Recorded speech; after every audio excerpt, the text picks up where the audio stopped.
We are live. We are live. Welcome to College Football's Peek Around the Corner with your host, Greg Pflugar. We cover everything in college football because we love everything in college football. And if you do as well, please subscribe to our channel.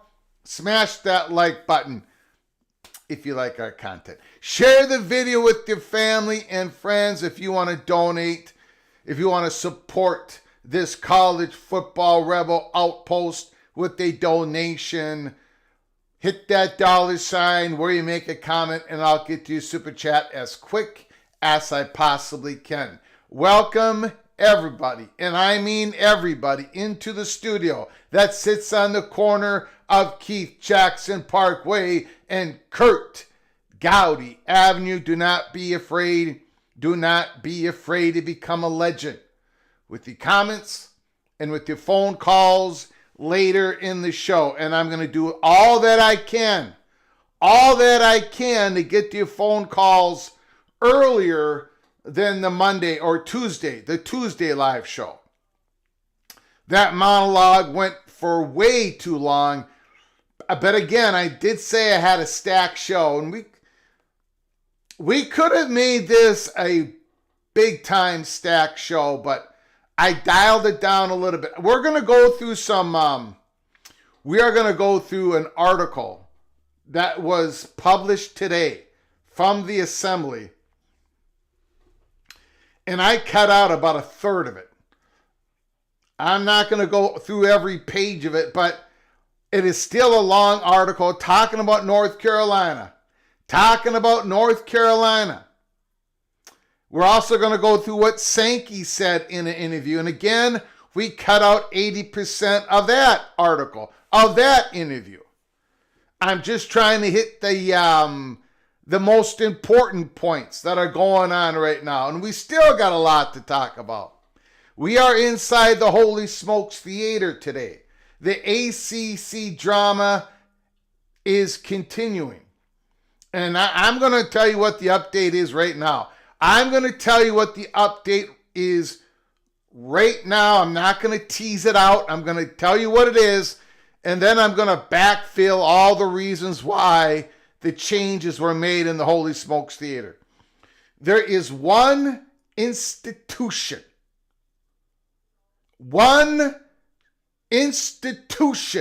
in the ACC that is standing at the middle of the stage. Now, let me preface this by we've always got Notre Dame at the very edge of the stage in the shadows. The spotlight doesn't even hit them. You cannot see them where you are sitting. You've got to be at the extreme sides of the auditorium, of the theater. You got to be on the far right to be able to look in, because they're a little bit behind the curtain. They're standing at the edge of the stage, a little bit behind the curtain. There is no spotlight on them. That is the Notre Dame Fighting Irish. But there is only one institution that you can see on the stage, the center of the stage, and that is North Carolina Chapel Hill. No question about it. Mission accomplished. Florida State and Clemson. Mission accomplished. Quicker and less expensive than I believe how it was all going to turn out. Remember, I said between 200 and 240 million. 165 this year. And I already took the L on that. For those who missed it, I'll take another L on that. Less expensive, quicker, Victory, Florida State, and Clemson. And they also get this revenue distribution. New revenue distribution per viewership. And oh boy, I mean, Victory, mission accomplished. They were up on the stage. Now they have walked off the stage. Now, a lot of Clemson and Florida State people are going to be mad at me when I say this, but I don't think you should be mad at me, because I've been telling you the truth from day one on this. But again, if you want to be upset with me, let me have it in the comments. Let me have it with your phone calls. But the position, you got a victory. You got a major, massive victory. And at some point, you're going to be the beneficiaries, big time, of your massive victory. You already are in some aspects. But now it is Carolina Blue. They're up on the stage. They're the ones that are being targeted. They're going to be targeted. And we're going to talk about it again today. I know a lot of you are saying, Greg, you've been talking about North Carolina. We have talked about North Carolina because eventually it was going to get to this point. Eventually North Carolina was going to be the biggest domino. We had to lay the groundwork. It was this college football YouTube channel that went into the deep weeds. Talked about the political ramifications in the state of North Carolina. We went into the deep weeds about the Board of Governors. We told you internally among the boosters, among the Board of Regents, North Carolina leadership, not all of them, but most of them lean SEC.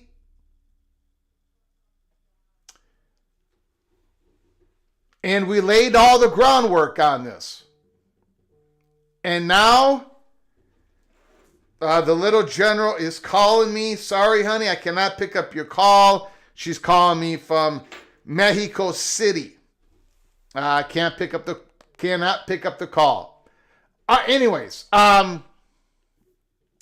there is a big reason why we laid all this groundwork down So when it happens, everybody can be on the same page, just like we did with Colorado. Remember?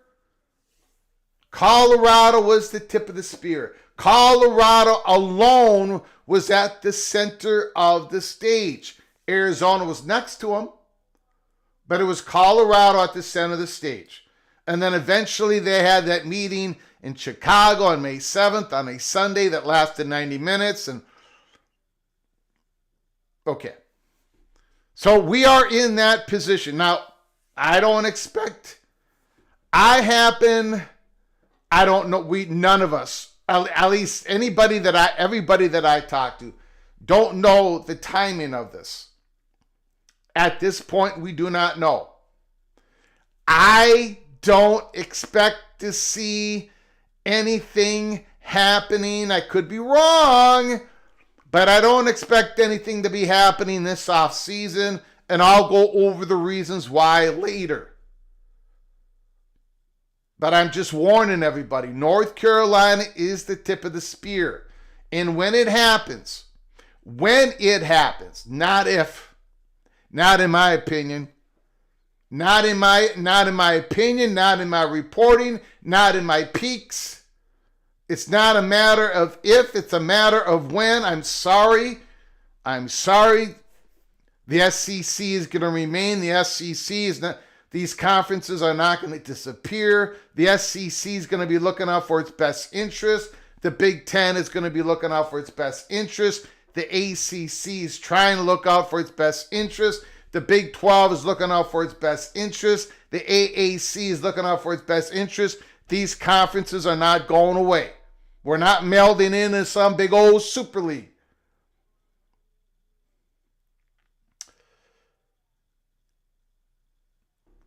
North Carolina knows they're the biggest domino piece.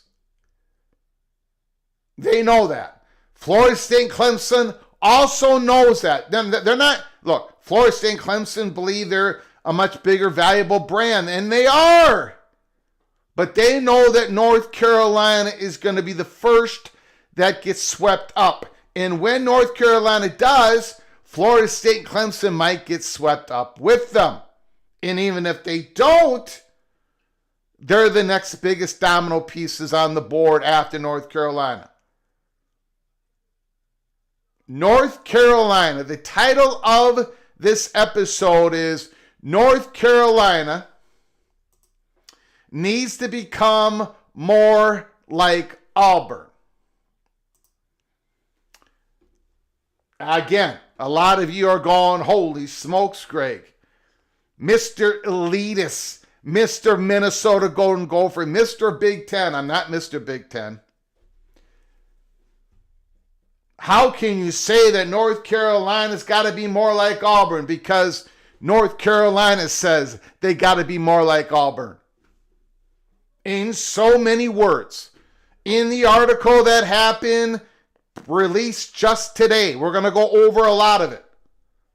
When we go through this article, when we complete this article, I don't know what else to say. I mean,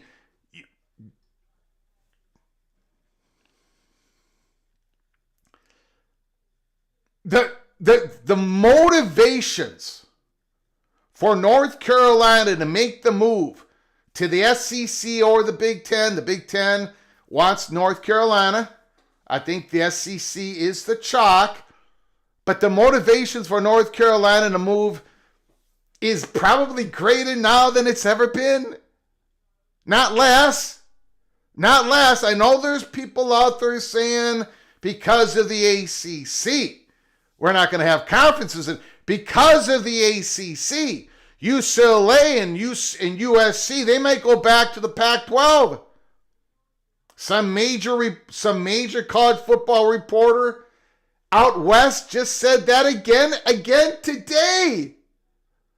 As the fat guy from Minnesota puts his head in his hands.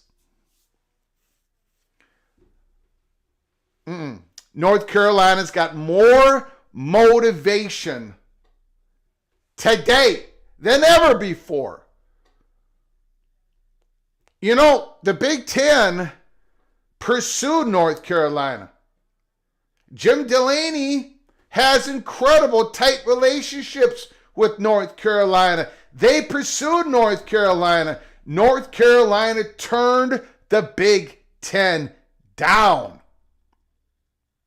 Now, they haven't turned the Big Ten down as many times as Notre Dame has, but North Carolina has turned the Big Ten down. At that time when Jim Delaney wanted to help out the demographics of the Big Ten, where Jim Delaney wanted to become a two-region conference, where Jim Delaney wanted to go where the alumni was in the Big Ten, out east. They wanted that Eastern media exposure. At that time when the Big Ten was going for 13-14, and there were always going to be East Coast schools, it was North Carolina and Virginia. They said no. At that time, North Carolina, again, and we've always known this for the last 60 years, North Carolina, Chapel Hill has loved the ACC. And why not? They have run the place. They've got 3 other state schools, a Wake Forest private, Duke private, and North Carolina State public in the same conference. The travel has been excellent. Everything ran through Chapel Hill. Tobacco Road. You've got Duke. I hope I said Duke early. Duke, Wake Forest, North Carolina State. North Carolina said thanks, but no thanks to the Big Ten. But Maryland picked up the phone. And by the way, my heart goes out to the John Feinstein family. John Feinstein passed away suddenly, unexpectedly at his brother's home. John Feinstein is a legendary writer. He's written over 40 books. He wrote the book On the Brink, talking about Bob Knight in the Indiana Hoosiers season. And I used to listen to John Feinstein's radio program, played here in Minnesota. At the time, I believe at the time, or a little bit after, it might have been a little bit after, when Maryland became a Big Ten member. And I remember John Feinstein saying, what is Maryland doing? They're being greedy. They're making a big mistake. I often disagreed with John Feinstein, but he was a great listen. I like listening to people that I disagree with. I don't want to be caught in my own echo chamber. That's why I love this YouTube channel, because none of you are my echo chamber. You all are disagreeing with me. You're all mad at me all the time. It's wonderful. It's excellent. I love it. So thank you for coming once again here on March 13th.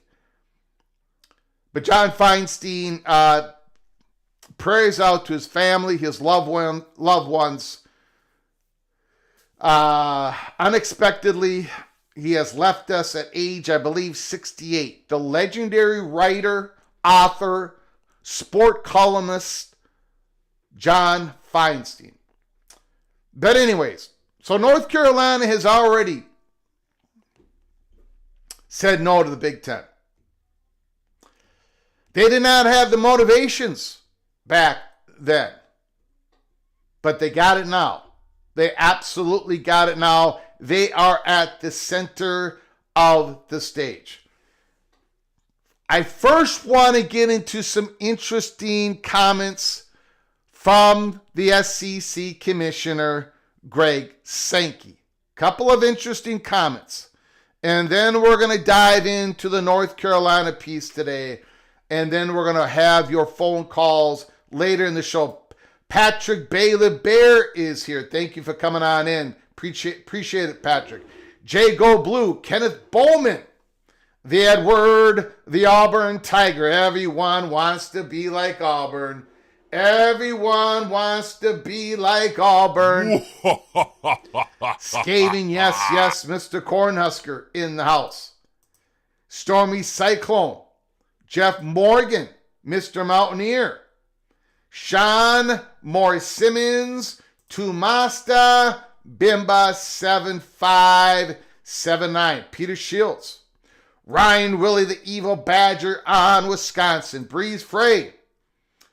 P-Lit, Go Hills, Go Jumpman. Nick Boardman. Eric Phipps is in the house. Nathan Campbell is here. Charlie Atwood, we are Penn State. Mr. Buckeye Caleb Ramirez. The Almighty Finn. Kenneth Stromness, BYU. Marcus Williams, Mr. Wolverines.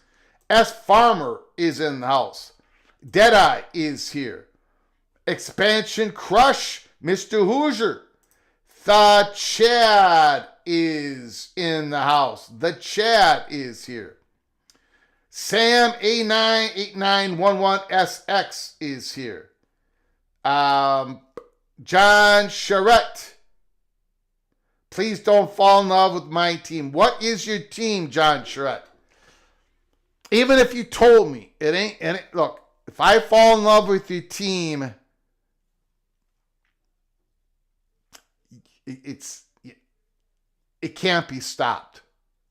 When I fell in love with North Carolina State last off season, nobody was going to be able to stop it. Nobody. Now, it did not work out well for North Carolina State, but I'm falling in love with the Mizzou Tigers.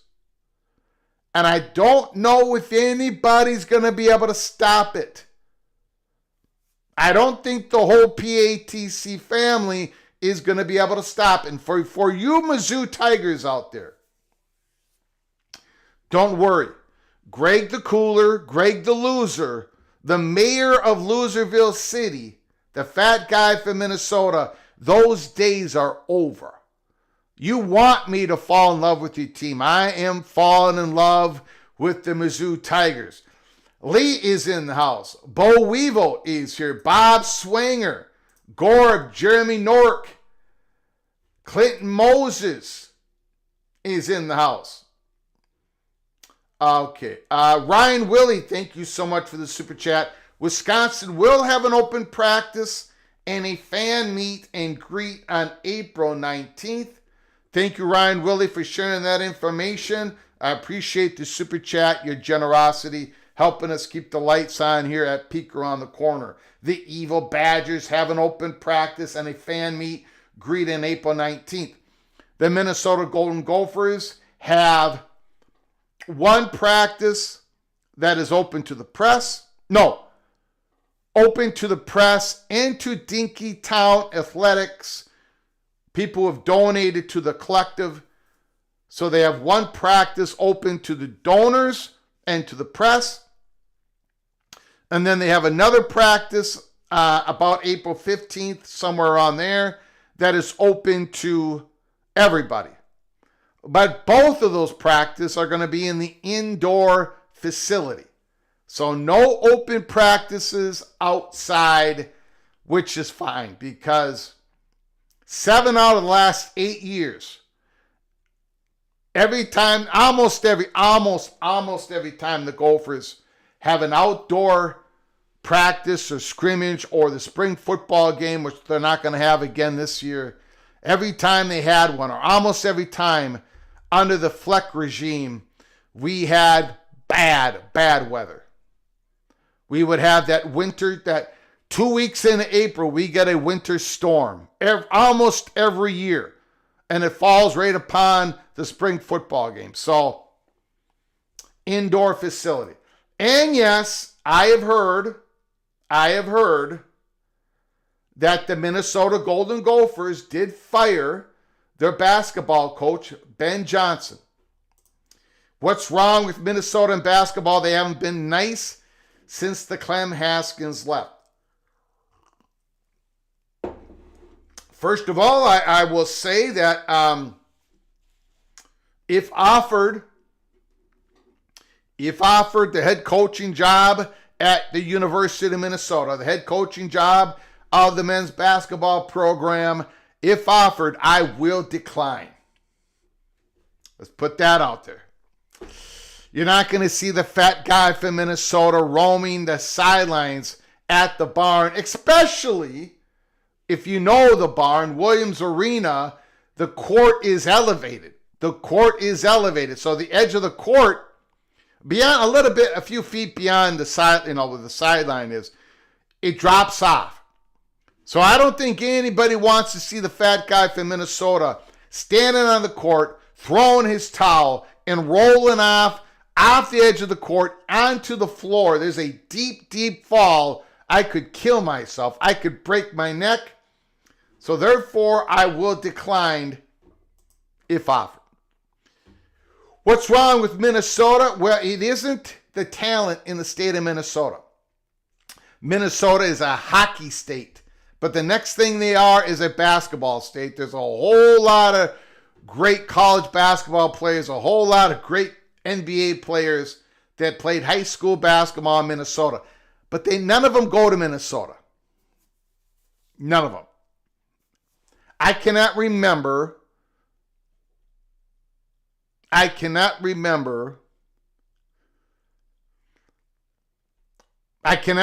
the last great Minnesota Gopher basketball player from the state of Minnesota that went to Minnesota. I mean, Kevin McHale from Hibbing up in the Iron Range, there's been a lot of talent in the state, but they don't go to Minnesota. In fact, you know the relationship between Creighton and Nebraska, where Creighton has the better basketball program. For whatever reason, they're able to attract the talent to go to Creighton. You know that relationship? Nebraska's never won an NCAA tournament game. Creighton always seems to go, and I think that's going to be the same relationship between Minnesota and St. Thomas.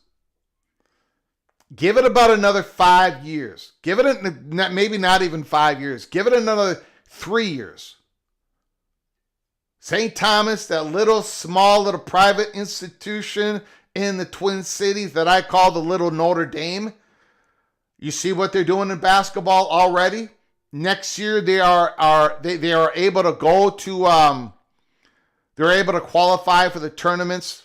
They're under a little bit of a probation period because they moved up from Division III to Division I, and that's the same. St. Thomas basketball is another hardship that Minnesota is going to have to endure. We're going to go through a North Carolina article, and it's going to talk about the rivalry between the football and the basketball program for NIL dollars, for support among the boosters. Well, at the University of Minnesota is football, but below football, it's not basketball, it's hockey.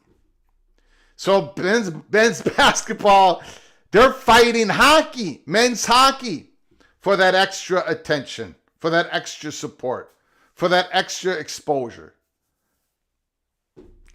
And, here at Minnesota, it's going to lose. So it is a very difficult place to build a program. And it's only going to get more difficult as time goes on. So again, I'm going to decline the job. Good luck to the next head coach. I don't know who it's going to be. I do not know who it's going to be. Anyways,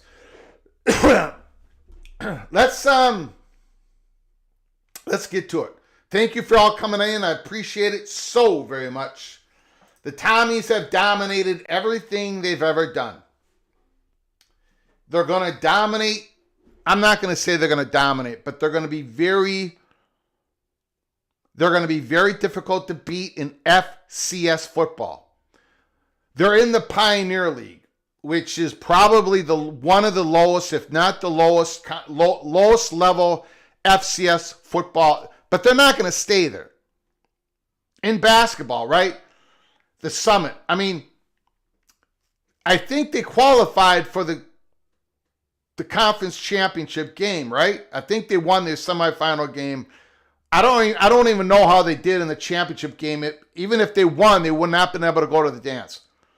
But in 3 to 4 years from now, depending on what's going on in Big East basketball, Big East, ACC, merger, not merger, I don't think there's going to be a merger, but whatever.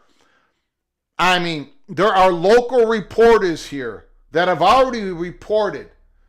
Don't be shocked if St. Thomas, the Tommies, are in Big East 2027. So we'll see. But St. Thomas has very powerful people behind it. Very rich, wealthy people behind it.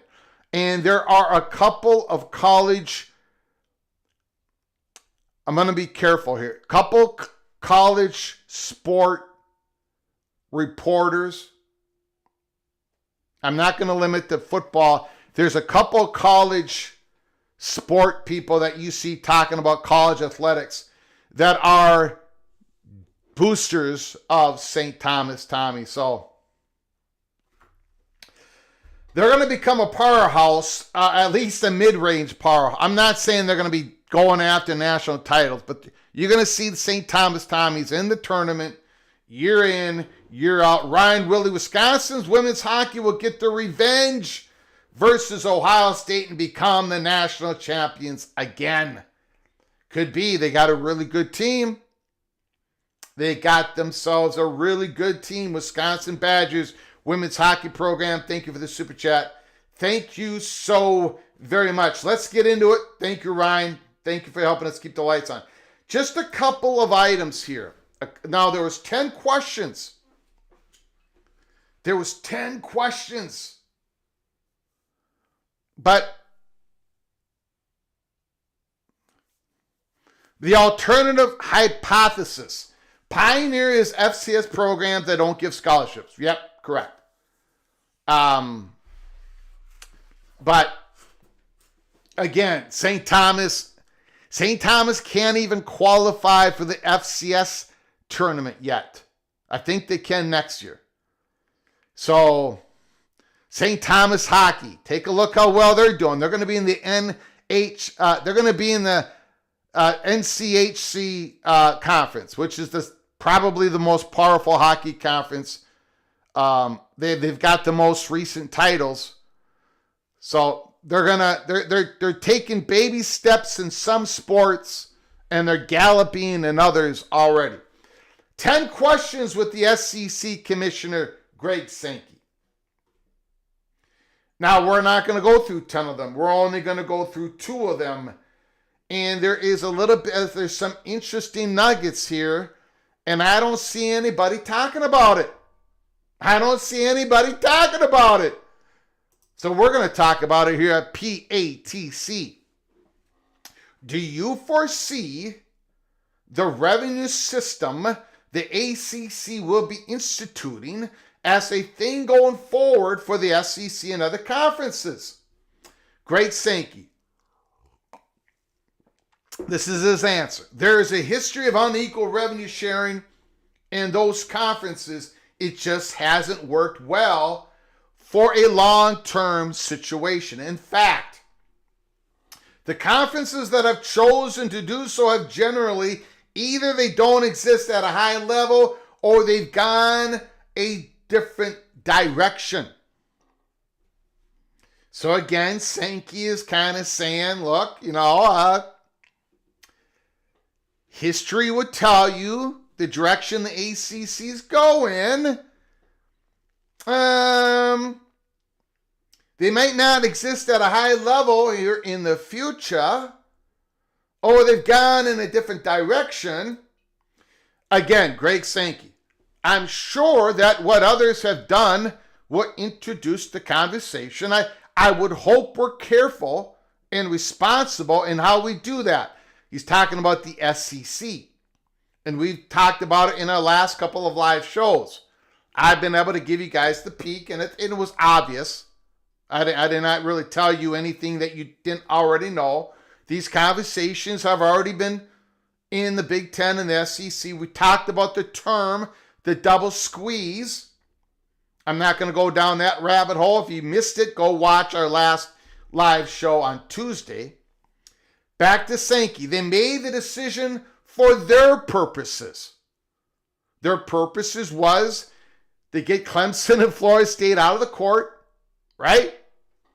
To bring down the risks, to keep the conference together, to buy some time. I don't think they bought as much time as a lot of college football reporters think they have.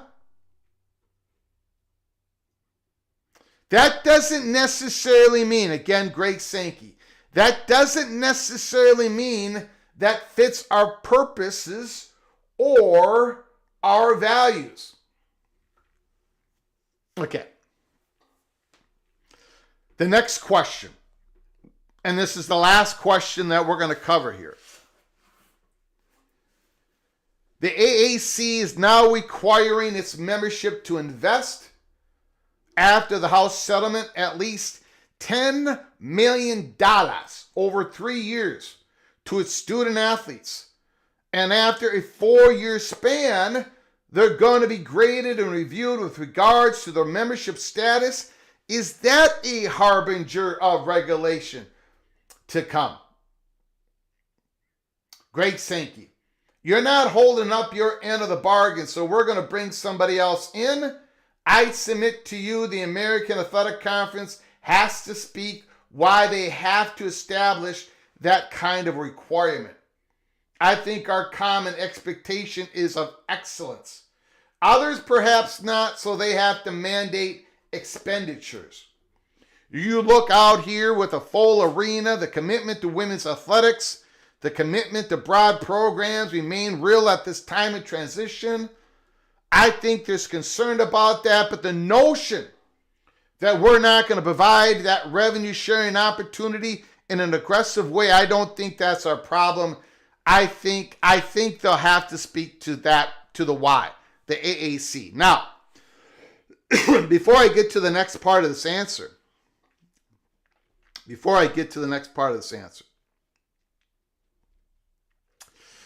we talked about the double squeeze, right? The Big Ten, SEC, they've already been socializing these questions. They've been talking about it among themselves. And you know, the bottom half of the Big Ten and maybe the bottom third of the SEC are making sure they don't get the double squeeze, making sure that they don't have to have a unequal revenue sharing. It's not going to be like the ACC. It's not going to be that radical. But if there is some unequal revenue sharing, if it's more of you eat what you kill and maybe just a little bit more, just a little bit of an unequal revenue sharing in the Big Ten, if you're going to do that, the Big Ten schools are going to make sure that you can't double squeeze us. You squeeze us on the revenue, you cannot squeeze us on the commitment level. Oh, we're going to go max rev share. But you can't be telling us that with all the recruiting budget, with our coaching staff salary, with the rev share, with collectives, that we've got to invest a certain $60, $70, $80 million a year. You can't double squeeze us.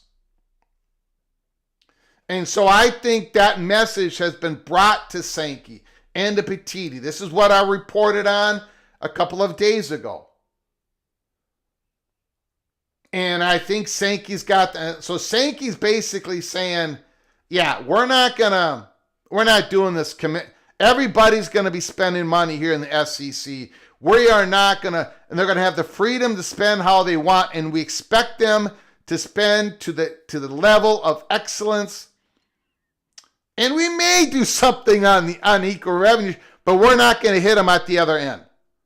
And I think you're going to see, so I don't think there's going to be the double squeeze. Now, there are people reporting or people speculating and throwing out ideas that the ACC is going to institute some part of you've got to commit to this amount of money in football, and that would be a devastating double squeeze to 6, 7 of those ACC institutions, because you're already taking the revenue out of their hands.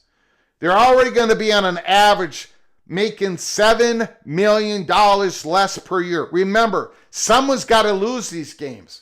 Not everybody can win conference games. There's going to be a winner, there's going to be a loser. Some schools are going to get higher viewership, and that's already baked in. It's already baked in with a scheduling agreement between Notre Dame and Miami and Clemson and Florida State. So you're already taking money away from these ACC schools, and now you're talking about a possible split division, relegation, a lot higher commitment. All you're going to do at that point is you're going to send 6, 7, 8, 9 ACC athletic departments into a death spiral. And if you're going to send those institutions into a death spiral, well, good luck in your next media negotiations go around in 2036 and whenever that's going to be. I mean, at a certain point, you cannot mandate from on high what these institutions should do. Anyways, but let's continue, because I think the most interesting nugget is coming here. Are maintaining the regional ties still the core of college football, or is that outdated thinking? Sankey, no. I think it's still real. I think what we've done in the Southeastern Conference is taking a sport that was historically based regionally, and we've elevated ourselves nationally and even internationally from an interest standpoint. We've elevated ourselves nationally and even internationally from an interest standpoint. And here is the PATC money shot of the article. Greg Sankey, we have a Netflix opportunity that will emerge in July that has a global reach to it. We want to continue to build. They want to grow the pie. But I just was on radio talking about you can get from one end of the league to another on an airplane in 2 hours. When we expanded, we added 10 minutes to a flight. Others are going coast to coast. We're going to circle back here. I've been in the airport in Dallas and Chicago watching other conferences' volleyball teams. It was last fall, transiting the conference. That's not the way we're functioning. I think if you want to challenge yourself at a high level, spend your time in academic commitments and athletic preparation rather than on airplanes. There's now one place to be, and that's the Southeastern Conference. There is a lot to chew on here.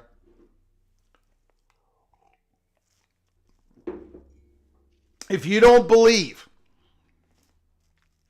that Greg Sankey has already had discussions, first party talks with North Carolina and Virginia, and if you don't think he's already said to them, there's only one place to be. If you don't want to spend all your time on an airplane, if you want to pursue academic excellence, athletic preparation, there's now one place to be, and that's the Southeastern Conference. You better believe he has said that. And now circle back to the second paragraph here. We have a Netflix opportunity that will emerge in July. Now, let me know in the comments section, or let me know with phone calls when we get to that part of the live show. Let me know what you think that Netflix opportunity is. I'm going to tell you what I think it is. this is speculation. I think this is going to be content where now July, right? Where we get ready for the July media days. And I think I think there's going to be something between Netflix and the SEC that is going to show these athletes, the football players that represent each school when they go to the football media days. I think it's going to be like they're all this content, all this interviews. It's all going to be Netflix is going to be taping it, showing it. And then when we go to August camp and all this SEC, Netflix, and where this is part of, again, Greg Sankey's global outreach. Sankey, we have a Netflix opportunity that will emerge in July that has a global reach to it. It's all about the students. Now, I've had some people tell me, Greg.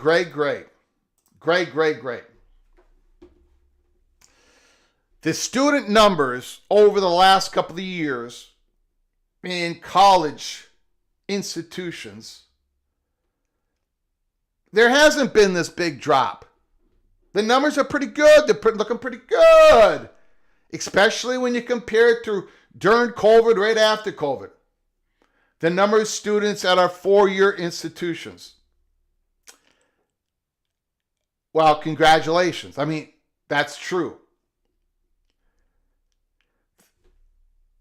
But there's a 2025 student apocalypse coming.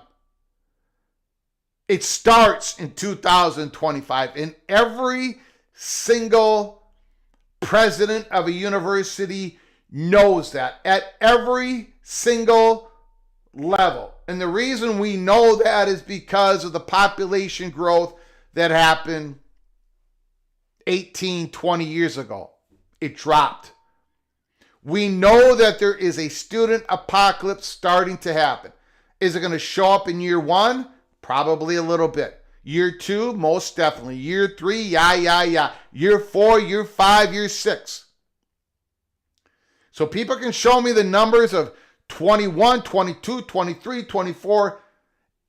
The student apocalypse has begun this year. And the SEC is all geared up to make sure that they get their slice of the students. Not just the great student athletes, but of students, period. And part of that strategy is international students. They want a little bit more. Netflix Global Outreach. And put that in the back of your brains when you're thinking about SEC potential expansion with North Carolina, Chapel Hill, and the University of Virginia. Let's get to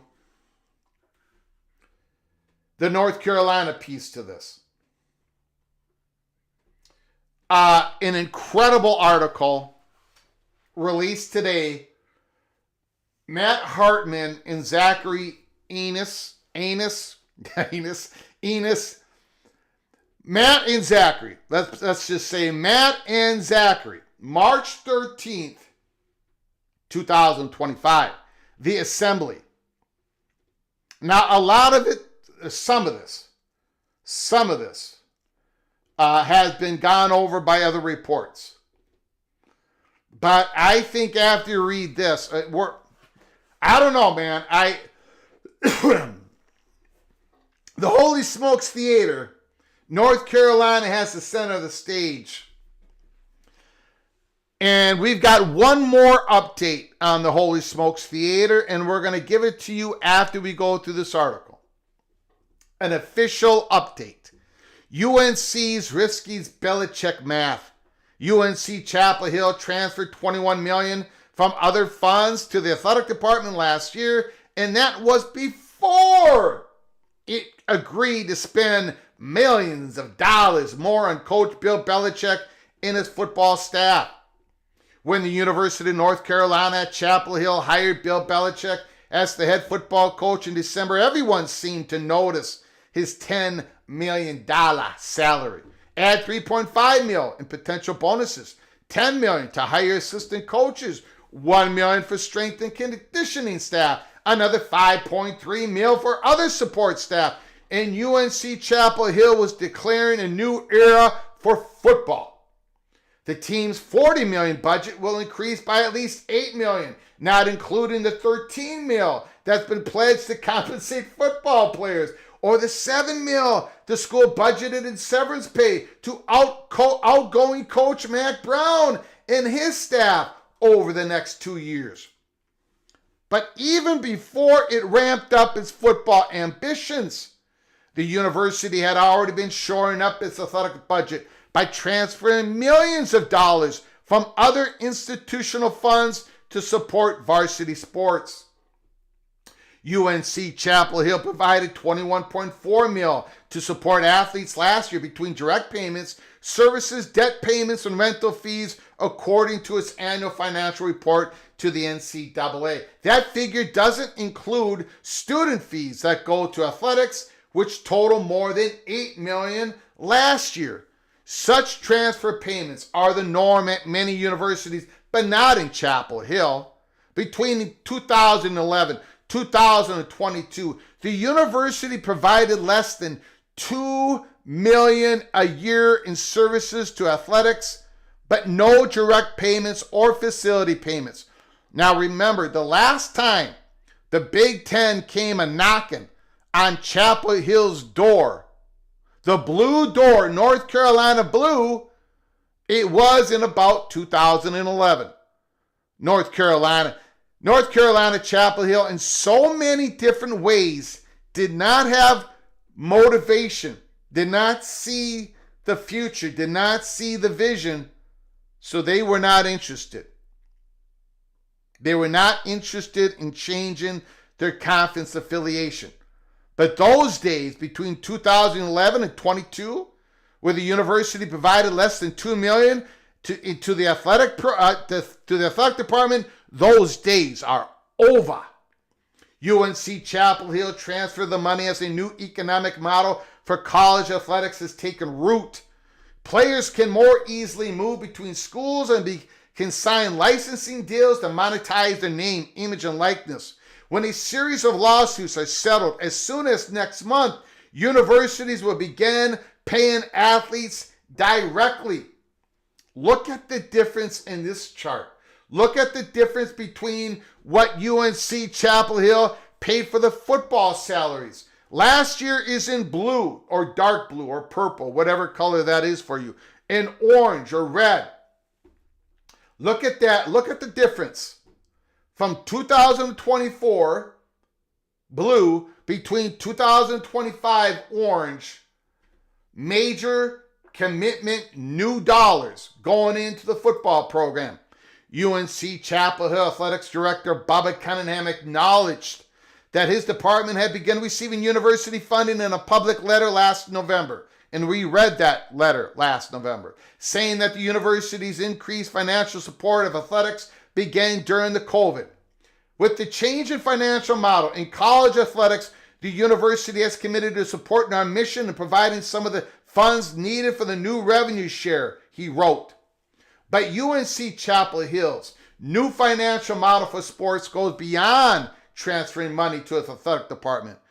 It once prided itself on operating differently than universities in the football crazy Southeastern Conference. When then Chancellor Holden Thorpe fired Coach Butch Davis in 2011 after a scandal involving improper benefits and academic misconduct and bought out Davis' contract for $2.7 million, Thorpe emphasized that the money would not come from the academic side of the university. Quote, "We thought we were different. We thought we were different from Auburn, he told the Charlotte Observer. And here is PATC money shot number 1 of this article. Quote, "But now we know that we're not. That's a hard thing for some people to absorb." And that is why we title our show today, North Carolina Needs to Become More Like Auburn. We thought we were different from Auburn, but now we know that we're not. That's a hard thing for some people to absorb. Now, many at UNC Chapel Hill are looking at Auburn University. Many at Chapel Hill are looking at Auburn University and other SEC schools as a model to emulate. They see the increased investment in football as a necessity for UNC Chapel Hill to maintain its all-around athletic excellence. After the fall sports semester, the Tar Heels took the lead in the Learfield Directors Cup, a nationwide competition of sporting success. Many at UNC Chapel Hill are looking at Auburn University and other SEC schools as a model. Consistent with our peer institution, the university is investing some institutional funds to the athletic department on an annual basis. UNC Chapel Hill spokesperson Kevin Best said in an email, emphasizing that the funds do not come from the state appropriations or student dollars. This reflects the evolving business model nationwide and highlights the importance of athletics to our institutions, our brand, and our overall success. UNC Chapel Hill Athletic Department had $164 million in revenue in 24, but the increase in football spending, as well as expecting new payments to players, adds significant new costs. If it wants to maintain its increased spending without additional institution support, PATC money shot number 2 of the article, UNC Chapel Hill would need to increase athletic revenue by about $50 million next year. Now, the article went through a bunch of different scenarios, which I'm not going to go through. They're going to get a little bit here, a little bit there, a little bit more here, a little bit more there. Of course, they're going to fall short of that $50 million. Back to the article. This institutional support of athletics has particularly benefited Olympic sports as the college athletics funding model continues to evolve. Best wrote, if UNC Chapel Hill can't generate enough new revenue, the university will have to continue diverting other funds to its athletics, or some of the Tar Heels' prized non-revenue sports may be on the chopping block. And I'm telling you, especially like an institution like North Carolina chopping off some of their non-revenue sports is a political hand grenade. It's going to explode and there's going to be collateral. It's easier for us, people on the outside, to say, look, North Carolina, you got to chop off some programs. It is extremely difficult inside the corridors of an athletic department of an institution. It is very difficult because each and every one of those non-revenue sports does have internal support within the institution, among some boosters, some famous alumni. It is extremely politically difficult for the athletic director to take out his hatchet and cut some programs off. We're taking a risk, Cunningham told Inside Carolina. We're investing more in football with the hope and ambition that the return is going to significantly outweigh the investment. That risk is too high for some in the university who see the investment as a shift in priorities. Athletics should remain a side story of the university, chair of the Geography Department told UNC Chapel Hill Chancellor Lee Roberts at a January faculty council meeting. Song noted that the low salaries paid to grad students and that the offices in Carolina Hall had minimal heating during the winter. Making sense. While it's true that other universities are supporting athletics with institutional funds, UNC Chapel Hill's level of support already outstrips some football powerhouses. Already it does. This is even before the Belichick math came into play. And of course, now with the Belichick math. The $21.4 million that the Tar Heels teams received from the university last year nearly doubled the $11 million Auburn spent in direct and indirect support of its athletic programs. Though it hasn't quite reached the $28 million Auburn paid in 23. Clemson University, a football juggernaut in recent years, transferred $13 million in 2024. Some of this was because of the COVID hole, the hole that was created by COVID. The most successful football school of modern times, the University of Alabama, moved just $3 million to its sports department.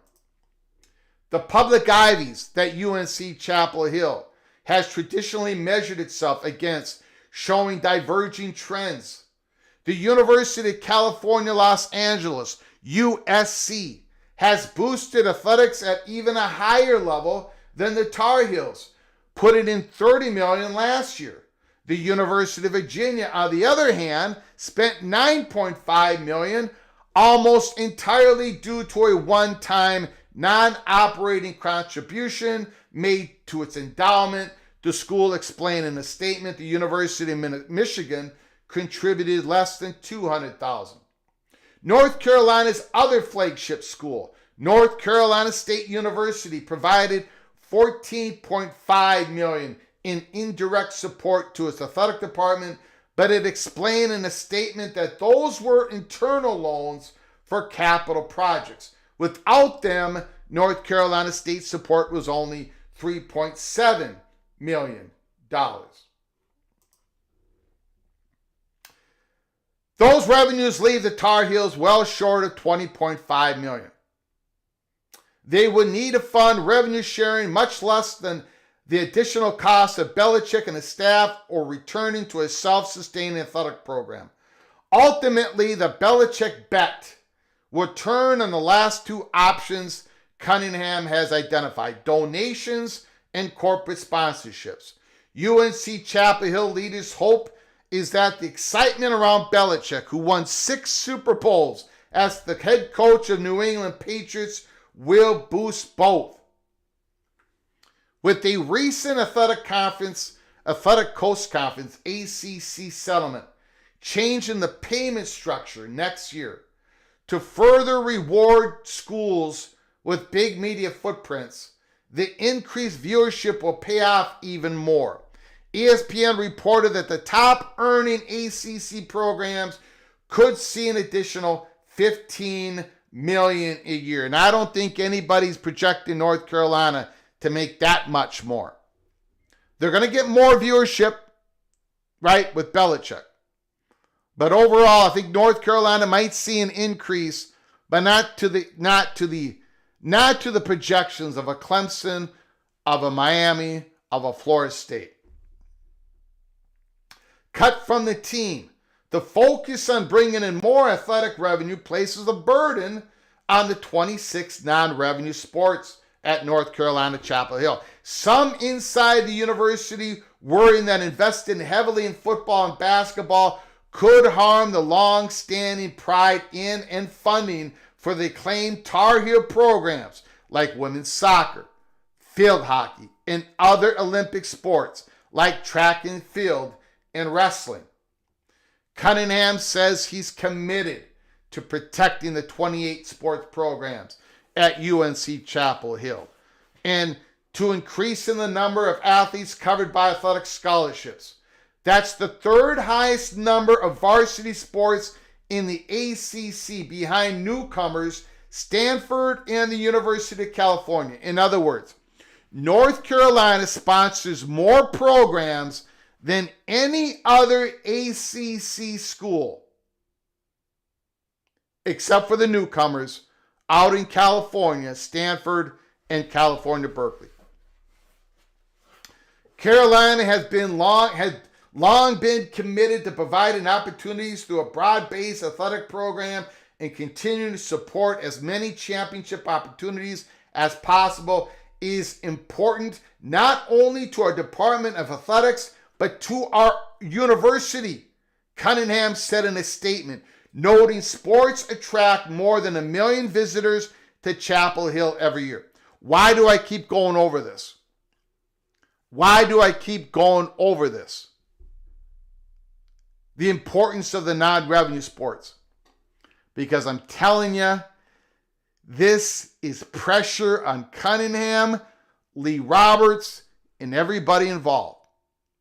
Are they going to cut some programs? Possibly. It ain't going to be the solution. It might help a little bit. They're going to have to cut some programs, though. They're probably going to have to cut some.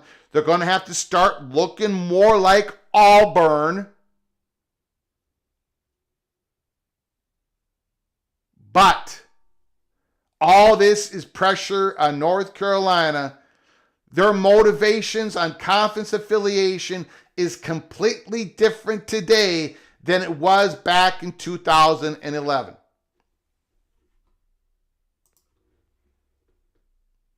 The non-revenue sports lost $23 million last year.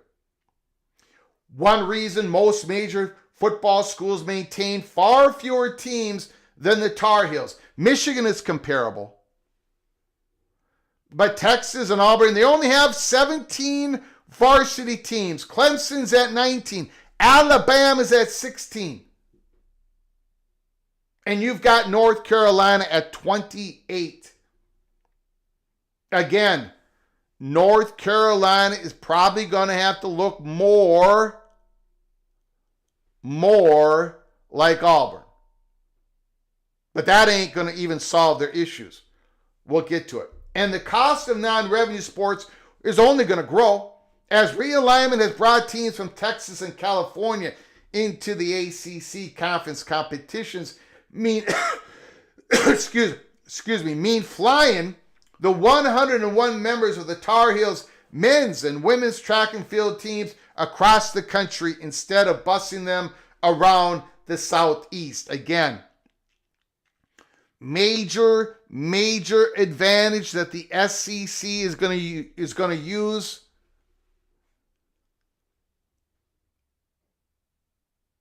The SEC is going to pound this message home to University of North Carolina, Chapel Hill.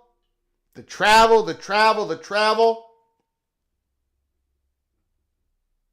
I'm a big supporter. We're almost done with the article here. I'm a big supporter of athletics. I think you would lose a great deal if you diminish the opportunities. Again, a lot of people in North Carolina, they don't want to see these teams cut, but they need more money, and travel's going to be a part of the equation. Art Padilla, former UNC system vice president who worked for President William Friday, co-founder of the Knight Commission on Intercollegiate Athletics. It's a question of the scale of it. If you have an intramural swim club, many of the same benefits would be there, or an extramural swim club. Football isn't the only sport for which the alumni and trustees have called for UNC Chapel Hill to increase its investment. The basketball team, relative struggles on the court this season and up and down roster construction during the NIL era have led to growing concerns that the historically elite program is on the decline. If you go all over the world, you'll see people wearing our colors and our logo, and they're doing that mostly because of our sports teams. Again, Lee Roberts, he talked about that at a facility, a meeting with his faculty council. We talked about that when that was released. The athletic department, incredibly, the front porch of the university, unbelievably important. But right now, they cannot make it work. They don't want to cut their programs. The revenue doesn't match what is needed. Excuse me. Many people have pointed to the SEC's dominance of this year's college basketball season as proof that a rising tide in football will lift other sports as well. But there are concerns that basketball could suffer at UNC Chapel Hill if football gets more institutional support. Looking south. While Thorpe may have once wanted to distance his university from any comparison to Auburn, the SEC has become an attractive goal for many within the UNC Chapel Hill community. As we've been talking about for a couple years, well, since day one of this channel, but it does lean SEC, the boosters, the students, the leadership. Kevin Gustowicz is gone. He was pro Big Ten. SEC has the advantage. Many people, the SEC has become an attractive goal within the community at Chapel Hill. The SEC has leveraged its dominance in football into a financial windfalls for its members and an increasing number of applicants. The universities have an increasing number of applicants in the SEC. They've turned that dominance in football, and now they're starting to dominate basketball. It's not among the schools to which UNC Chapel Hill typically compares itself, but many in Chapel Hill point to the University of Alabama as an example of how football can boost a campus. The school's football success has not only increased applications to the university, but has also attracted students with a higher academic profile. Ladies and gentlemen, I cannot say this enough. This is what Alabama wants more of. This is what Auburn wants more of. This is what Mississippi State wants more of. This is what Ole Miss wants more of. This is what Oklahoma wants. This is what Missouri wants. They want more applicants. They want a diverse applicants, and they want a higher academic profile. They want to push the media footprint.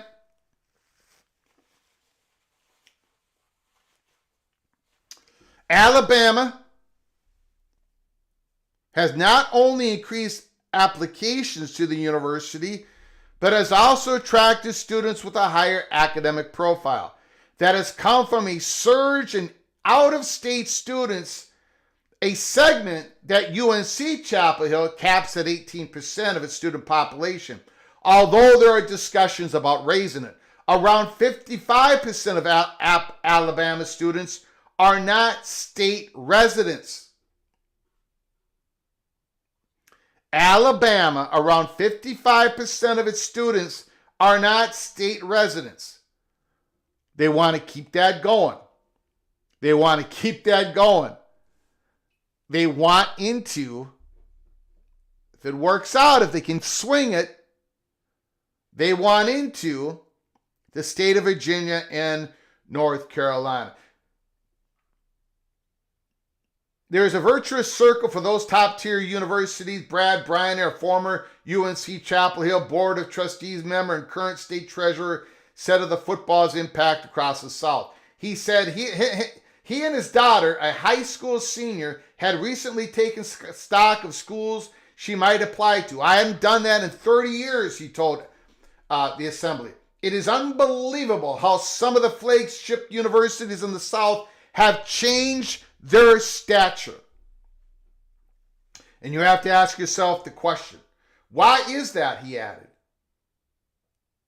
There again, that circle that honestly starts with football, that leads to more applications, that leads to higher quality students, it leads to better professors, it leads to more money to the university, which leads back to a better football. And I would love if that weren't exactly the case, but I think there is no denying that it is the case. The average SEC school received a distribution of $52.5 million last year. Now I'm gonna circle back to this. Okay? Mainly fueled by its television contract with ESPN.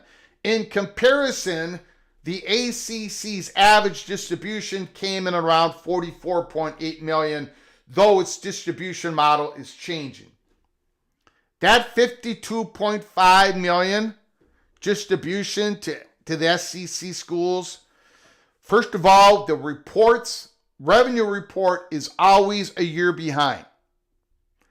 So the last revenue report that everyone is looking at is July 1st of 23 to June 30th of 24. In other words, that revenue distribution conference from the SEC, that is not even based on their new contract. That is not based on that massive tier 1 deal that they struck with ABC, ESPN, that they took away from CBS. So that $52.5 million, while it is true that that number is the last published number for SEC receiving distribution from their media money, that is no more the reality. You're going to see a number that's going to go up next spring when it's all reported. And then the following year, it's going to go way up. So again, when you're it's not $52.5 million. That's my point. Not today.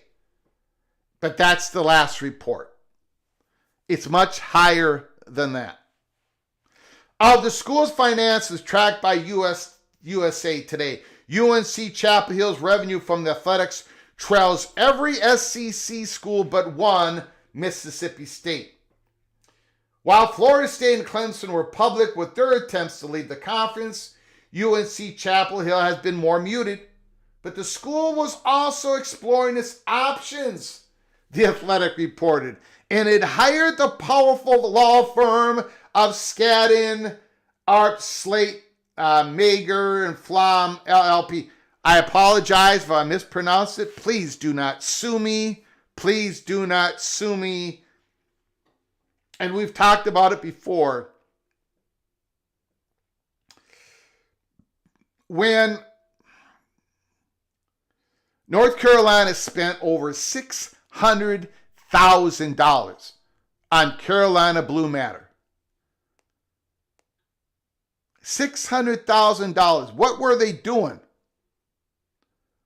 When Florida State and Clemson were battling in the courts, man, they were looking at all their options, baby. They were looking at all their options. And we reported some of those rumors to you. It wasn't just rumors. It was crazy scenarios. They were rattling the cages. They wanted to get this thing done. They wanted Florida State and Clemson to get it done, get their win, get out of there, get the opportunity to start even exploring more because they know they're the largest domino piece right now. They're going to be the first to fall. Florida State and Clemson got a massive victory for those two institutions. North Carolina got it as well. And they didn't hire this powerful law firm.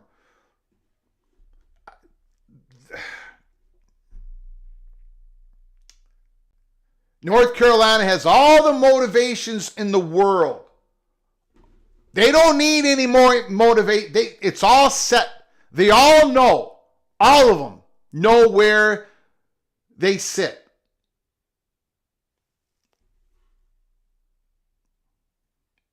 They're being targeted. North Carolina is being targeted. And they have mighty interest in changing their conference affiliation. Many believe that UNC Chapel Hill will be an attractive recruitment option for either the Big Ten or the SEC despite its smaller alumni base. North Carolina does have a smaller alumni base, undergraduate. I think it's around 20,000. But that is not going to be a hurdle, right? Primarily because of its presence in one of the country's largest and fastest growing states. It's a national brand, academic reputation. Despite all of its growth, for instance, Alabama sits 144 spots below North Carolina in U.S. News annual rankings of universities.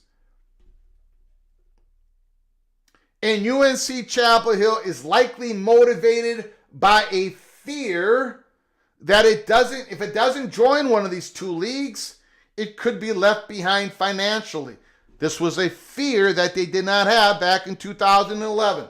Says Charles Clotfelter, Professor Duke, wrote a book, and finally in this article, there has been a jump in the degree to which the major conferences have consolidated, Clotfelter said, noting the moves have been driven by television contracts and a desire to create a mini NFL. It's like if you're not a member of one of the two dominant leagues, you're going to fall by the wayside, he added.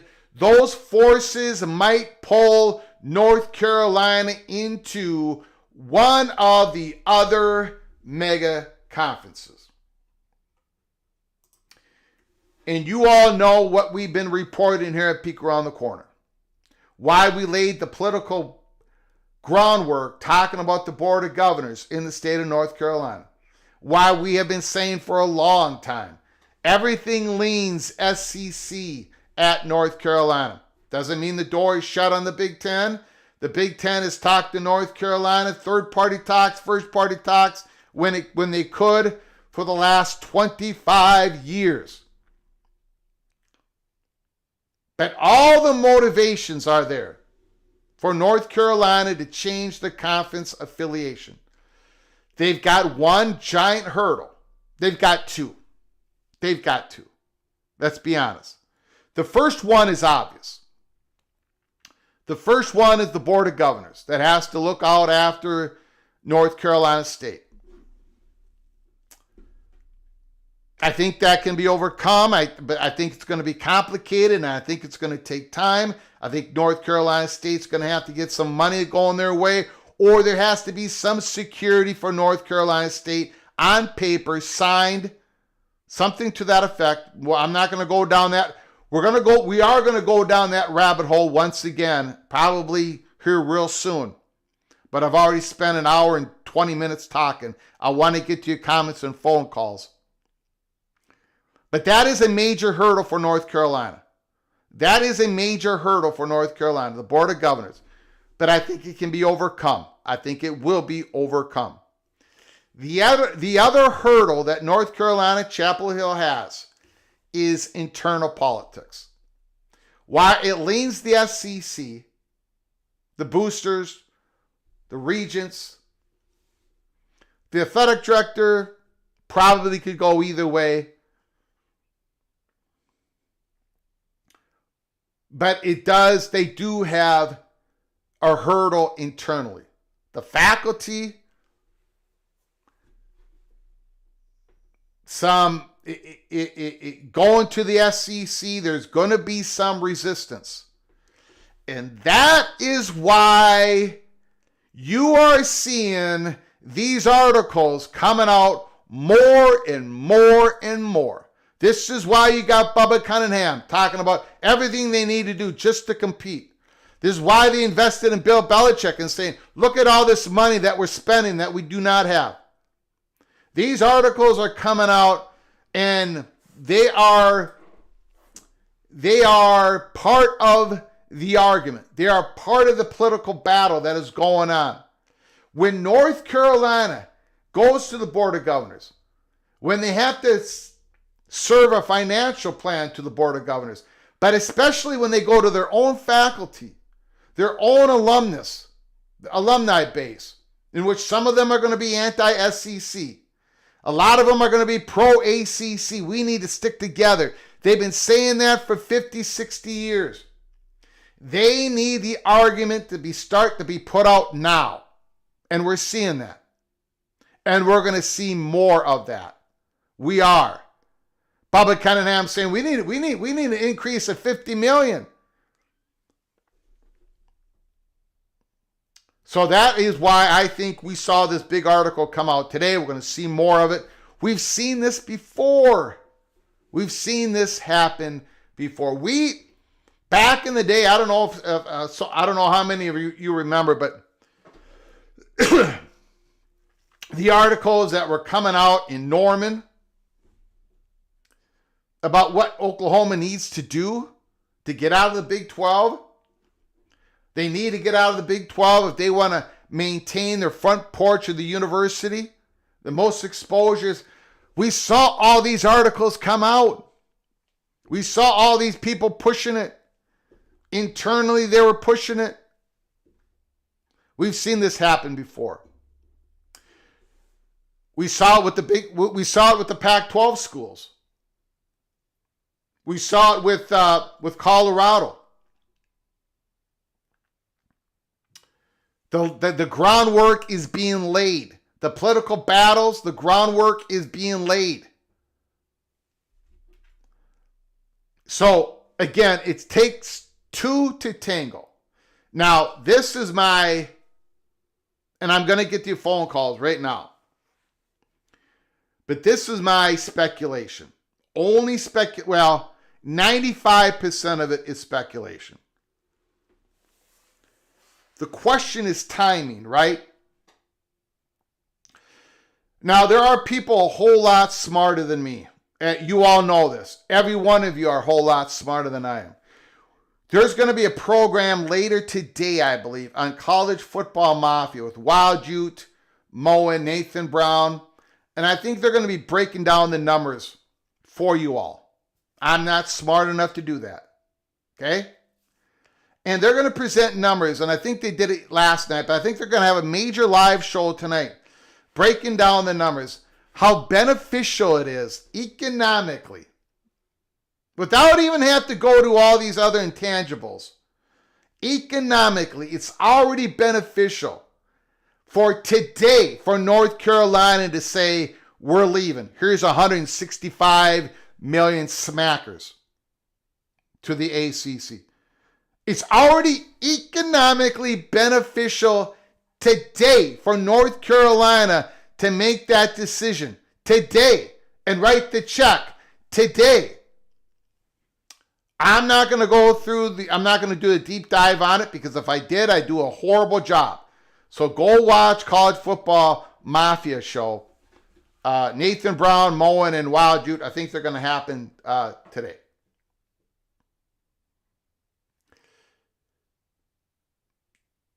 That's number one. For the SEC, this is my speculation. 95% of it is speculation. 5% of it, there's a little bit there that I've been told something, I don't really know, but 95% of this is speculation. I really honestly believe that the SEC is not willing to pull the trigger like I don't think any of us is going to wake up tomorrow and find out that North Carolina and the SEC have made a deal, that North Carolina is going to be a new member of the SEC. I do not see it happening for a while.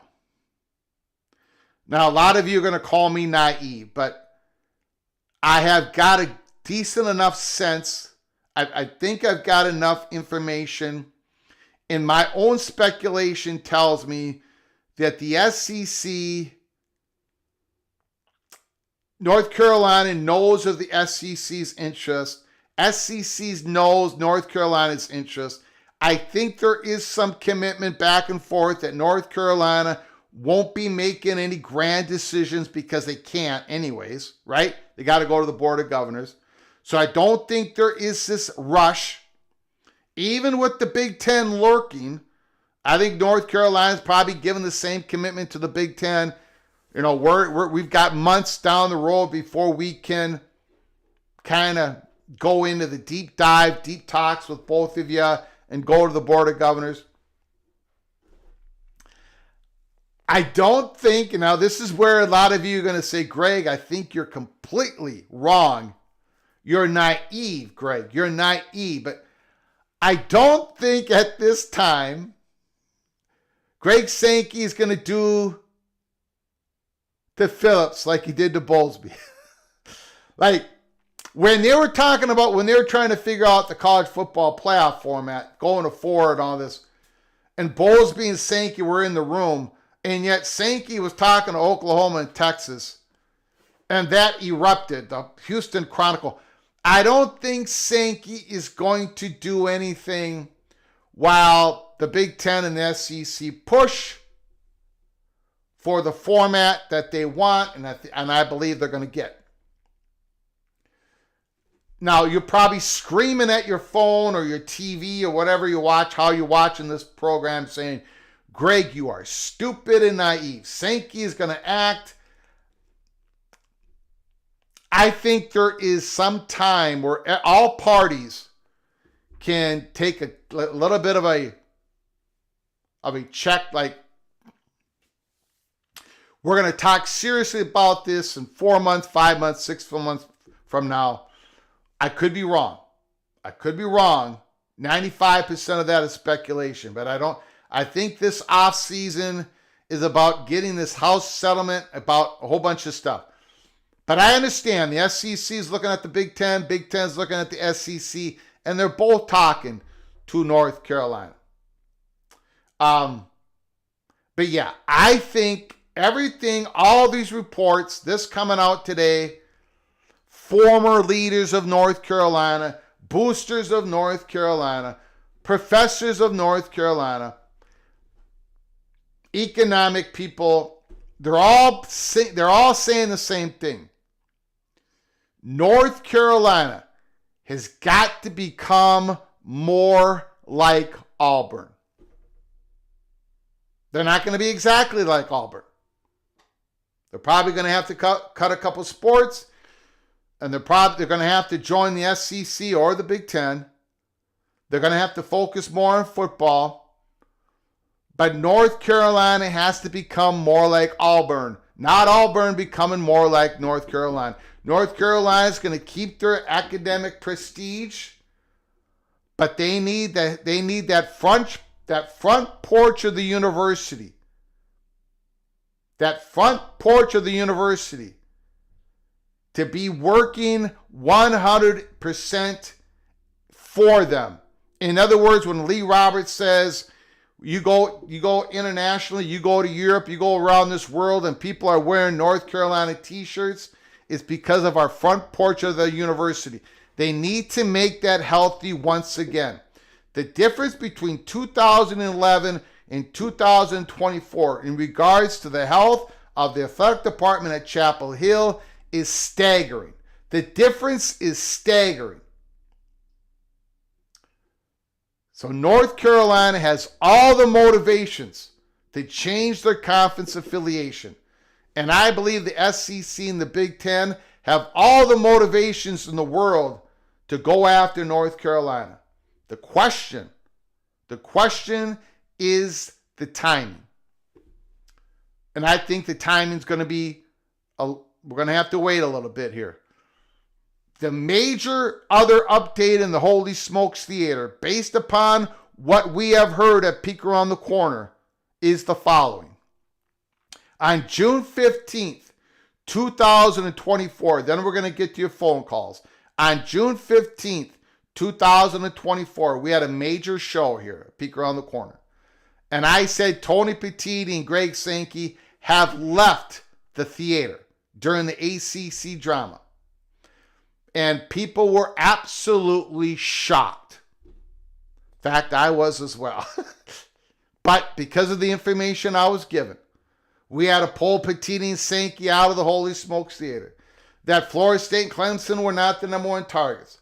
That it was about North Carolina and Notre Dame. And Petitti and Sankey were going to take this year and watch how the football playoffs happen and everything else. And all that happened.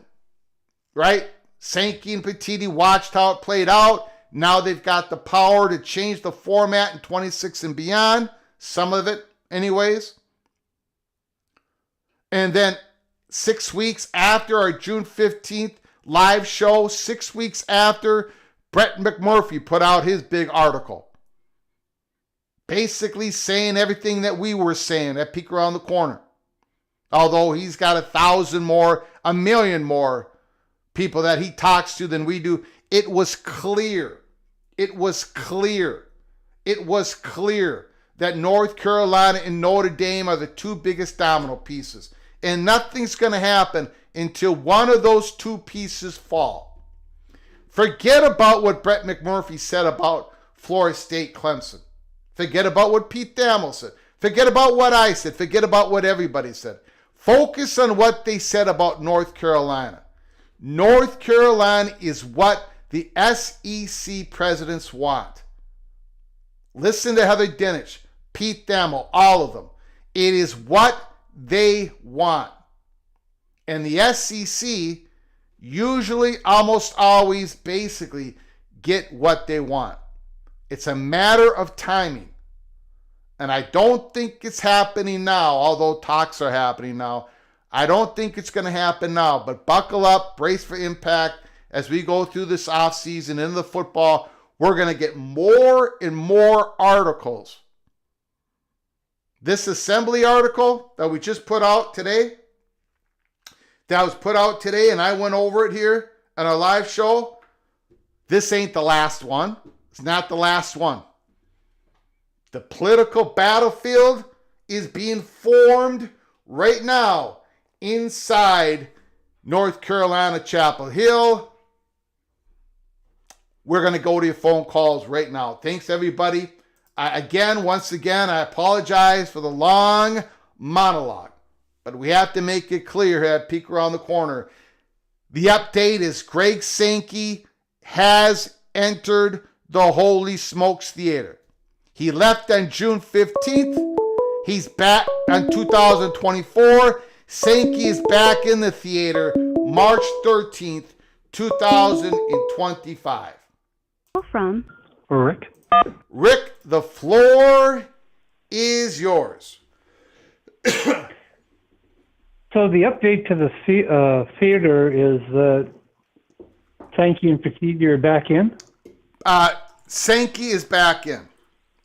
Sankey is back in, and North Carolina occupies the center of the stage. I don't have Petitti back in there quite yet. That might be an update a month from now, 2 months from now.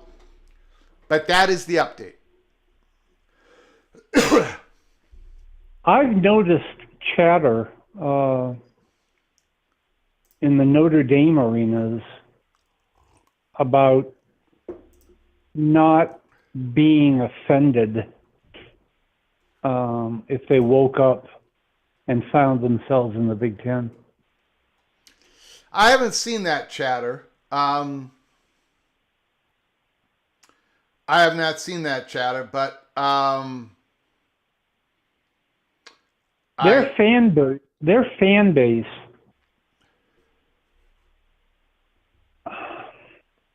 I think it's because of the younger generation just isn't offended the way the old timers are about being in the Big Ten. I would agree with. I have been told a million times, and I'm sure you have been told a million times, and everybody else has been told a million times. The wine and cheese crowd at Notre Dame, the wine and cheese crowd, the upper scale, the people who have been going to the football games a lot, and there is a lot of complaints on why that 2:30 Eastern time afternoon home game at Notre Dame, the fans seem to be dead, and it kind of hurts Notre Dame in those games. That's the wine and cheese crowd. They are the pro keep football program independent. While your average Joe, your average Jill, they would not be offended if the Notre Dame went to the Big Ten. So yeah, I do agree with you. Do you think if prior to the end of the current contract that Notre Dame has with NBC, if Notre Dame were to enter the Big Ten before the end of that contract, there's no doubt that NBC would be entitled to a piece of the contract, the new contract, with Notre Dame and the Big Ten that it would improve them financially, Yeah, they've got all that figured out, right? That's all written in. That's all written in the Big Ten contract. They've crunched those numbers. That's not that. If North Carolina signals that they're leaving within the next couple of years, that's really going to hurt Notre Dame because of their Olympic non-revenue sports and all that. And if Notre Dame pulls the trigger on going to the Big Ten, those are all big ifs, or at least the second half of that is a big if. Notre Dame, the contract situation with NBC, Big Ten, and Notre Dame, that's probably not an issue at all. The Big Ten has got Notre Dame written into their contract. Everyone would get a boost. NBC is part of that, and I think NBC would love it. But again, and I think NBC would get the lion's share of not all the Notre Dame games, and they'll work it out. And that was kind of my point, that everything you just got done saying, that NBC is motivated for Notre Dame to enter the Big Ten. I think they are, but they're also motivated. They were also motivated in making sure they kept the relationship with Notre Dame. In other words, if you're not going to the Big Ten, we still want to be your media partner, right? So right, no, they've had a long, strong relationship. Yeah, they're good to go. And then if Notre Dame, say, brought Stanford along, that would be a West Coast team. Mm-hmm. And Notre Dame, the East Coast team, and that would be a total of 20. And you could split a line right down the middle of the United States as to who would be the 10 in the West and who would be the 10 in the East. And each 10-team division would play 9 games. Yeah, I don't think they'll do that. I don't think they're going to do 2 10-team divisions, and I don't even think they're going to do pods. I think they love the fact that every school gets to play each other more often. I think that's a big motivation in the conference. Even at 20. Even at 20, yeah. I mean, pods might come into play, but definitely not 2 10-team divisions. They're not going to do that. Well, they might do it for sports other than football to keep the travel down. Mm-hmm. In other words, if you're playing the 9 teams on the East Coast, if you're Notre Dame, you're playing the 9 Big Ten teams in the East Coast. Yeah, in baseball only, in yeah, in softball only. I can see a pod or a regional type of pods for sports other than football. You're right. Like baseball. Because football is unique and has its own CFP and all that stuff. Yeah. Yeah, well, let's. You and I agree. Let's get Notre Dame and Stanford. Yeah. Well, it's that easy. Yep. Thank you. You got it. Appreciate it. Great call, Rick.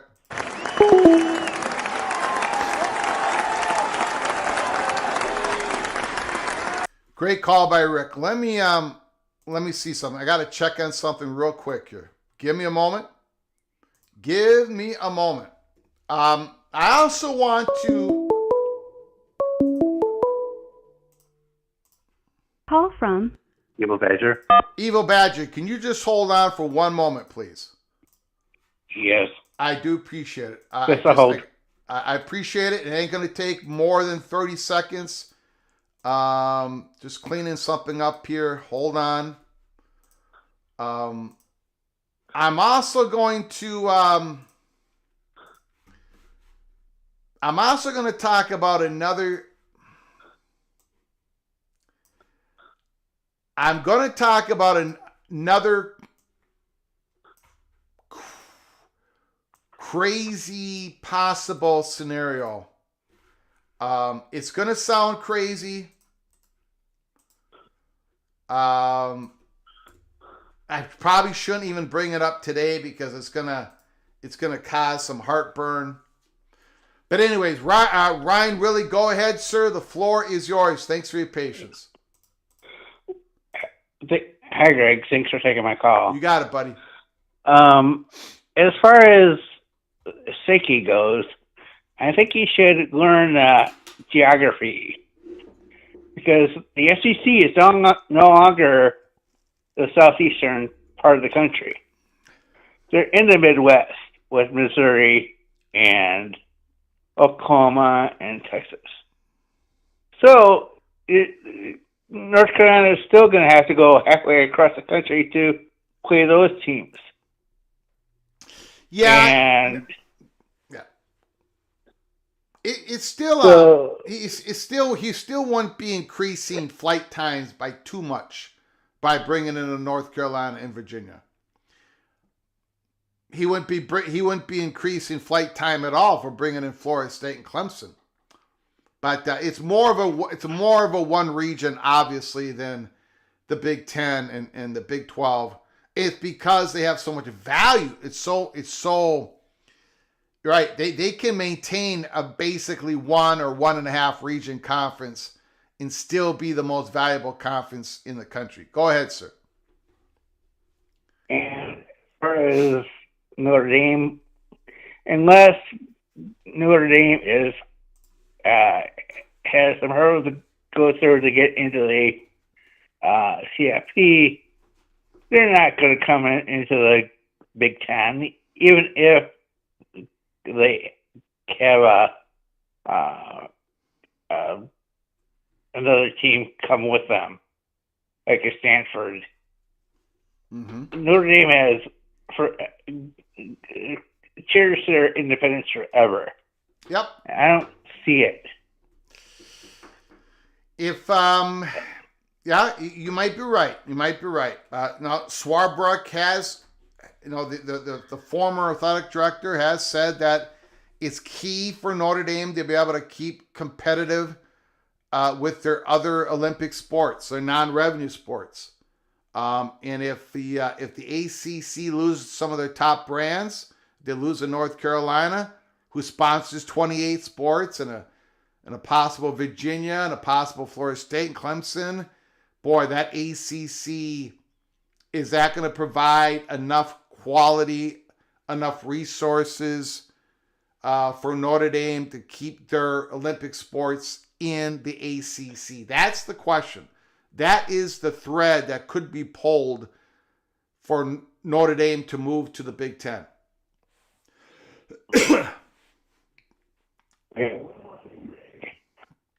Wisconsin beat Northwestern today, They did. Congratulations. Yes, they Congrats. did.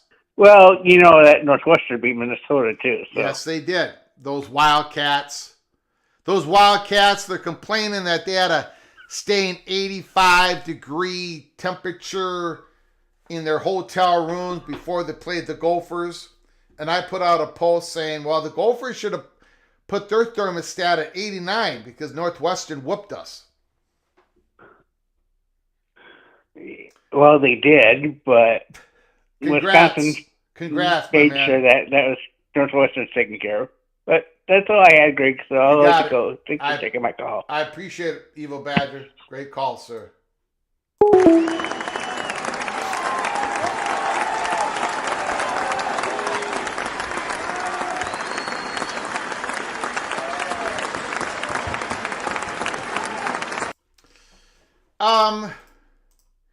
Here is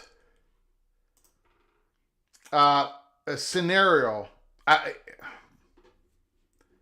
I just want everybody to, I'm not going to go into a deep dive on this. Because this is 99.5% speculation. By the way, Marcella, Antoine Johnson, Dave B, KS Beer Fan, Bob Swinger, you've all been gifted a membership. You are hereby officially granted Cloak and Dagger. Go to our YouTube channel and watch the early P Cloak and Dagger membership episodes. I've got people telling me here that the show tonight for College Football's Mafia is members only. I did not know that, so I apologize for that. You are welcome, Bob. You're very welcome. Okay, so I'm gonna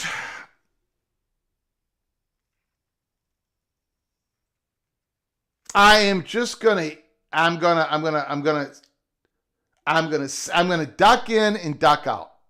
I'm just gonna say this and probably not talk about it again for months unless one of you bring it up.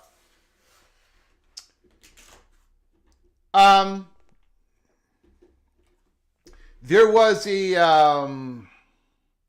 let me see if I can find this post here.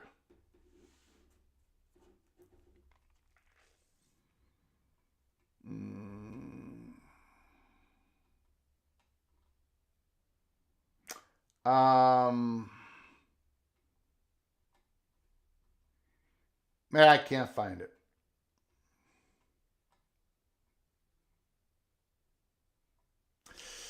Okay.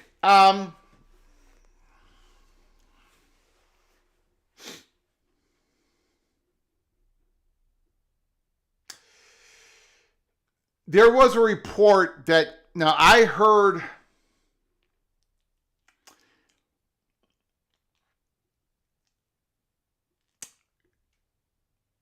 there was a report out of West Virginia that out of West Virginia 247, one of the great reporters, it wasn't Anderson, it was that Mike Kaza guy, a great reporter, really good, serious guy.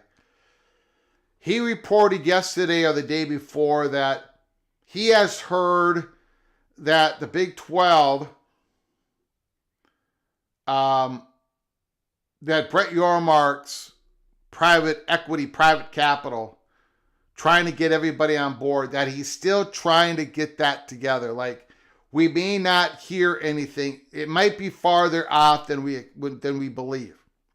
Ross Denlinger reported, and others reported that they thought maybe the decision would come in a few weeks. And that was, a couple weeks ago.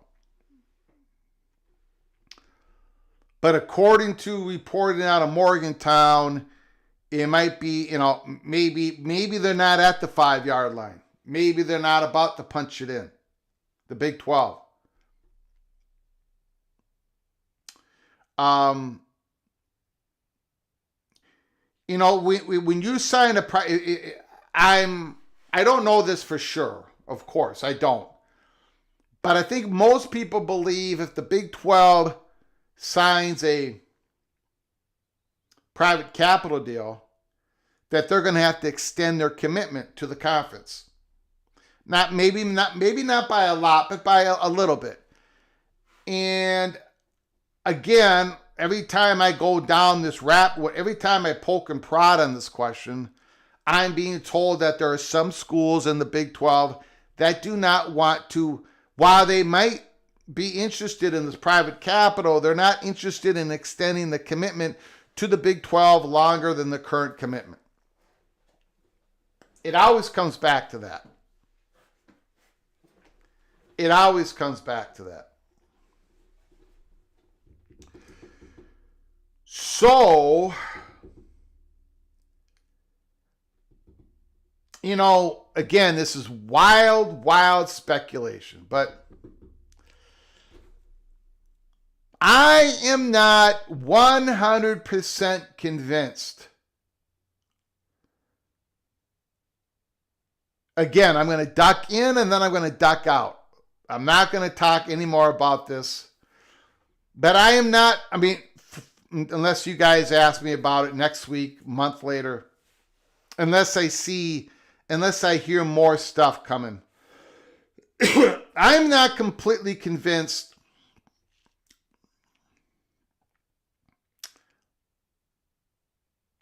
that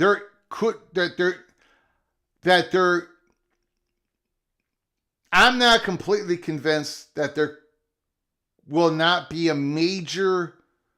possible major realignment movement beyond what is going on with the SEC and the Big Ten. I'm not 100% convinced. Now the absolute chalk is that the ACC is going to lose a couple big brands, 4 big brands, 6 big brands, that the ACC is going to lose top brands, and then a couple of those ACC schools, 2, 3, 4, are going to move to the Big 12. That the Big 12, Brett Yormark is going to set themselves up as to be able to poach the ACC, right? That's the chalk. That's what we're and I think everyone sort of believes the same. Or the ACC stays together, Pitt, Louisville, and Georgia Tech, whatever remains out of the ACC stays together, and you still have the Big 12, you have the ACC. I'm totally convinced that North Carolina is going to say bye. And then there's going to be at least a couple other ACC schools that are going to leave. But I am not going to rule out the potentiality of a wild scenario in which 2030-31, we see a whole new conference constructed between some in the Big 12 and some in the ACC. If some massive brands in the ACC, like a Florida State and Clemson, are not taken by the SEC of the Big Ten. If the ACC's biggest football brands are not taken, and I think they will be taken eventually, but if they're not taken, if the SEC goes to 18 and says, we're good, we're good for now, and they take in North Carolina and whoever, Virginia, and the Big Ten doesn't take anybody, or they take a Notre Dame and a Stanford, or Notre Dame and a Miami, or whatever, and if Florida State and Clemson are sitting there in 2030-31 with a $75 million payment to get out of the conference along with everybody else, and you got Big 12 schools that are not going to have any penalty to get out of the Big 12 after 30-31, I don't think it's completely out of the question that you've got a new constructive conference with Florida State and Clemson leading the way along with the top brands of the Big 12 in constituting a new conference of 10 to 12 schools. I do not think that is completely out of the question. It ain't going to be a one region conference. It ain't going to be a merger. So what I am saying, as crazy as this sounds, if I'm the Big 12 and we get stories that North Carolina is going to get poached along with Virginia, I think if you're the Big 12, for a lot of the Big 12 schools, I think you want Florida State and Clemson to get taken by the SEC or a combination SEC or the Big 10. Because Florida State and Clemson are not going to live in a world, they're not going to live in the world in which there are in a one region, basically a one region conference in Stanford and California that they didn't even want to have them be part of the conference, by the way. Florida State and Clemson, if they get completely shut out from the SEC and the Big Ten, and I don't think they will, but if they can get completely shut down, they're not going to keep living in this ACC conference. They're going to do something else. And with those two massive brands, with a couple more in the ACC, with the top 4 or 5 brands in the Big 12, and I'm not going to go down that rabbit hole today, but I don't think it's completely out of the question that we're looking at a 2 or 3 region conference, 10 to 12 schools of the Big 12. I don't think it's completely out of the question. I do believe, though, Florida State and Clemson are going to get to where they need to get to. I think it's going to take even more work. Again, just putting that out there. It's crazy, it's wild, it's speculation. No reporting, not giving you the peek around the corner.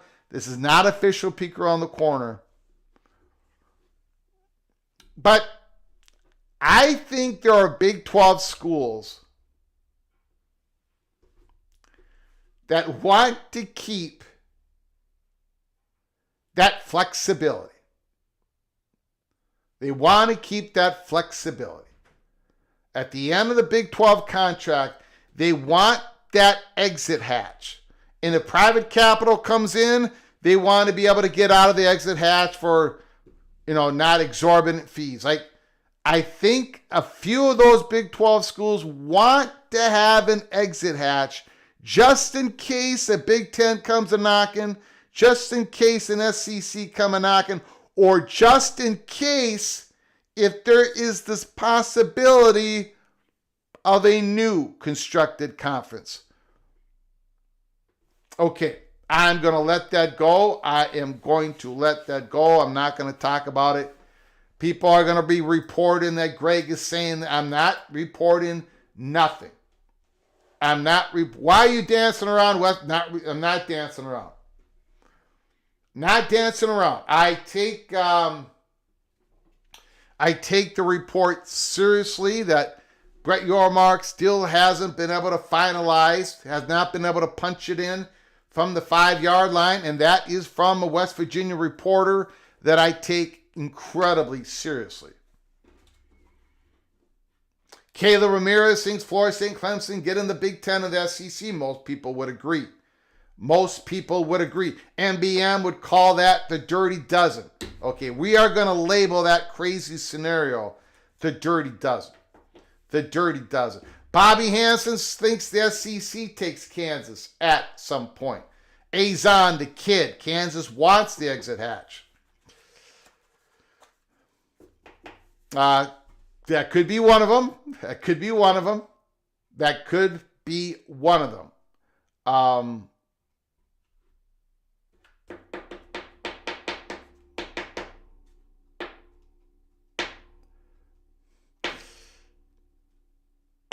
Okay, I think we're going to wrap it up. We've been on the air for 2 hours. I want to thank Mr. Ryan Willie for his generosity.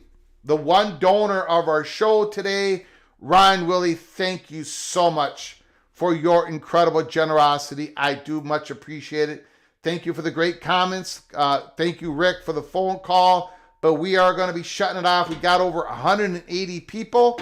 Some of them have just come in. If you're just come in, please watch the early part of our show. North Carolina needs to become more like Auburn. As crazy as that sounds, we go through the article from the Assembly.